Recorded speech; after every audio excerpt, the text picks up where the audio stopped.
तमिलनाडु मुख्यमंत्री जी आपके समक्ष अपना संबोधन देंगे। आप सभी को मेरा बहुत बहुत नमस्कार।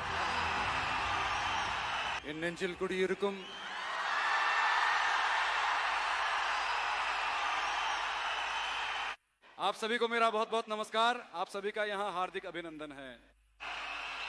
नमस्कार जी, प्रणाम।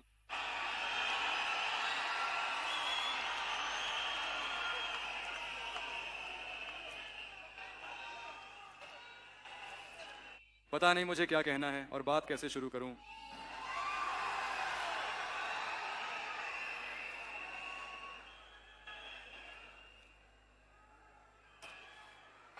फिल्मों के भीतर की ओर किसी तरह मेहनत करके मैं जीवन में कामयाब होना चाहता था। एक काफी साधारण, क्या तू किसी असिस्टेंट डायरेक्टर की औलाद है क्या? मेरी जिंदगी में भी तो बिल्कुल इसी तरह के हालात बने हैं। गरीबी क्या होती है ये मुझे बहुत अच्छी तरह पता है। मुझे बहुत अच्छे से पता है कि भूख क्या होती है। मैं किसी बड़े या नामी राजघराने से नहीं हूं, मेरा वहां से कोई नाता नहीं।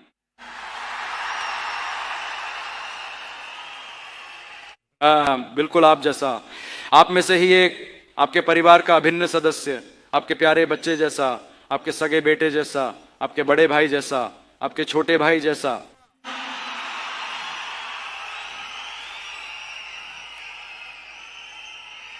मैं भी बिल्कुल ऐसा ही महसूस कर रहा हूं। इसीलिए तो आपने भी मुझे बिल्कुल वैसा ही समझ लिया था। आपने मुझे सिनेमा के इस विशाल फलक पर एक बहुत ही महत्वपूर्ण और खास जगह प्रदान की है। उन सब बातों को तुम छोड़ ही दो। विजय, आप सभी लोगों का कर्ज चुकाने के लिए ही आपने राजनीति का यह कठिन मार्ग चुना है। यह तो हमारी विजय है। विजय तुम आओ, हम सब है ना, हम संभालेंगे। विजय भाई तुम आओ, हम हैं। विजय भाई तुम आओ, हम हैं। भाई तुम आ जाओ, हम सब हैं दोस्त, तुम आओ दोस्त। ये क्या करके हम सब तुम्हारे साथ हैं।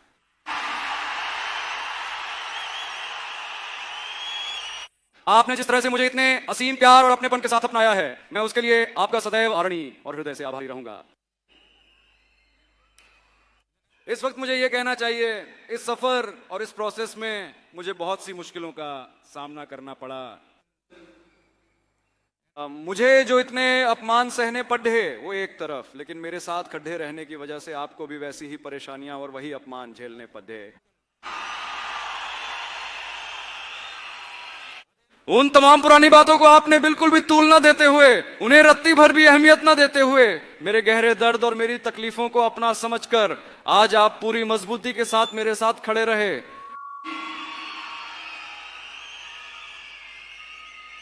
मेरा नाम जोसेफ विजय है, मैं ही हूं।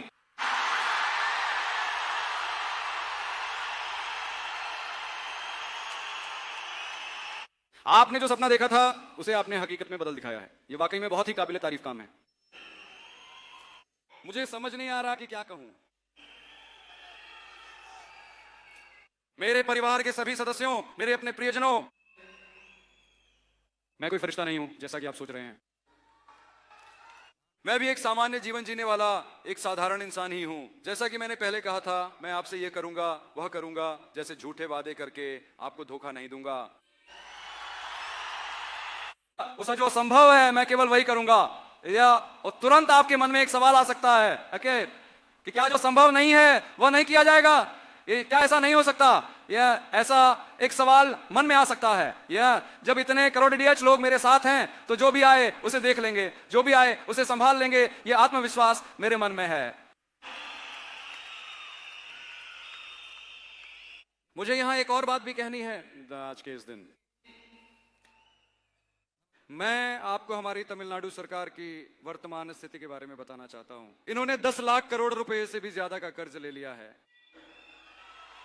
आज के इस वर्तमान समय में जब हम तमिलनाडु की राज्य सरकार के सत्ता में होने की बात करते हैं, जब वे सब लोग तिजोरी को पूरी तरह से साफ करके वहां से चले गए हैं, जब ना उठा पाने वाला बोझ मेरे सिर पर डालकर चले गए हैं,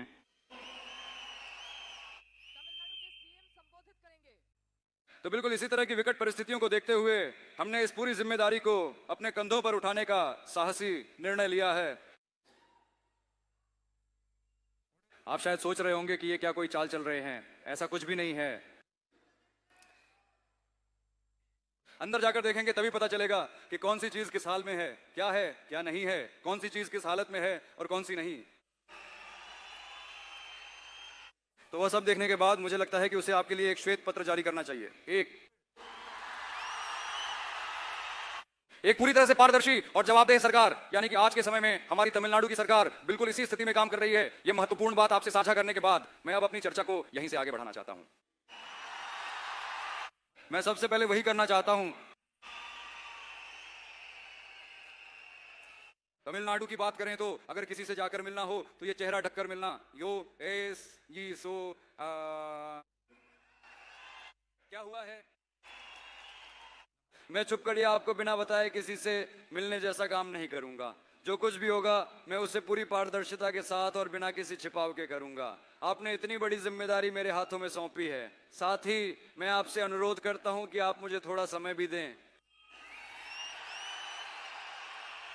मैंने जो कुछ भी कहा है उसे चरणबद्ध तरीके से पूरा करने की मैं कोशिश करूंगा, मैं उसे पूरा करूंगा। साथ ही अगर आप मुझे थोड़ा समय देंगे तो यह मेरे लिए मददगार और सहयोगपूर्ण होगा। यह आपकी सरकार है।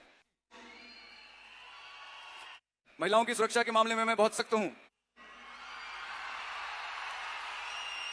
नशीली दवाओं की संस्कृति को नियंत्रित करने के लिए क्या कदम उठाए जाने चाहिए, क्या प्रयास किए जाने चाहिए, मैं आज से ही इन पर काम शुरू कर दूंगा। हमारे बच्चों को उससे बचाकर सुरक्षित रखना हमारी सरकार की सबसे बड़ी जिम्मेदारी है। इसी तरह मैं कानून व्यवस्था और हर एक नागरिक की सुरक्षा को पूरी तरह से सुनिश्चित करूंगा, भले ही वे लोग वही क्यों ना हो जिन्होंने अतीत में मेरा अपमान किया था। भले ही उन्होंने मुझे कितना भी गहरा दुख या पीड़ा क्यों ना दी हो, अंततः वे सब मेरे अपने ही लोग तो हैं। फिर चाहे वे मेरे मित्र हों या फिर मेरे शत्रु, ये 8 करोड़ लोग, ये सब मेरे ही तो हैं।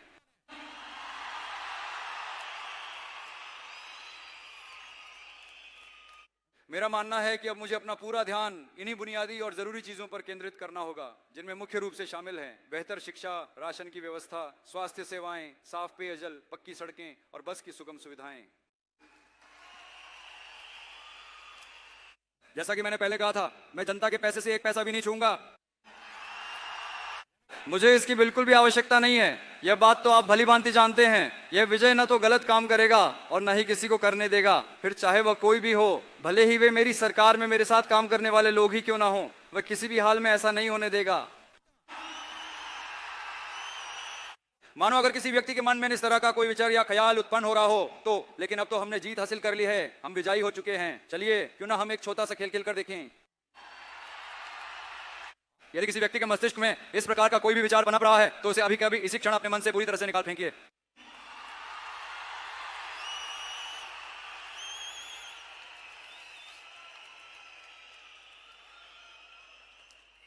यहां सिर्फ एक ही सेंटर है, मेरे नेतृत्व में बना सेंटर।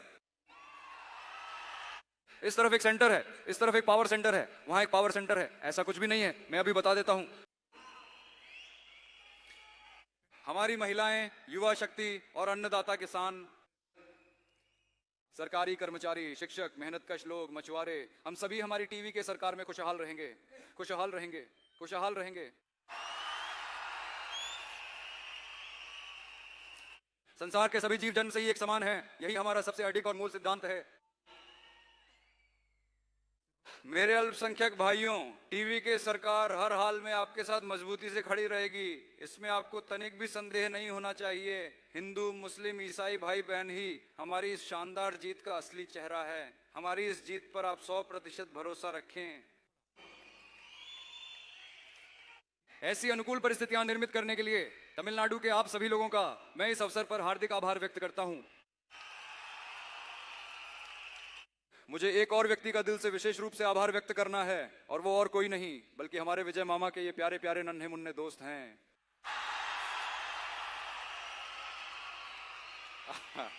ये सब उन्हीं की बदौलत मुमकिन हो पाया है। मैं आपका शुक्रिया किस तरह अदा करूं मुझे समझ नहीं आ रहा। और तुम्हारे उज्जवल भविष्य को ध्यान में रखते हुए मैं तुम्हें विश्वास दिलाता हूं कि तुम्हारे लिए सब कुछ बेहतर करने का काम तुम्हारा यह विजय मामा ही करेगा। खुद पर कॉन्फिडेंट रहें। इसी सिलसिले में मुझे एक और शख्स का भी विशेष रूप से आभार व्यक्त करना है। भला मैं आपको कैसे भूल सकता हूं, आखिर आप ही तो मेरी जान है। तमिल का वेत्री कजगम से जुड़े मेरे सभी साथियों,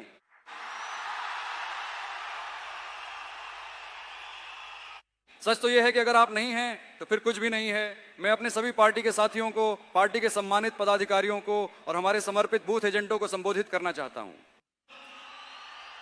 मेरे प्यारे वर्चुअल जगत के योद्धाओं,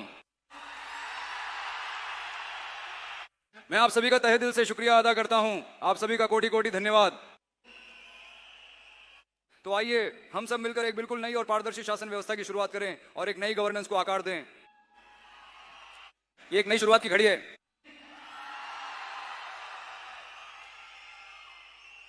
एक नए युग का आगाज।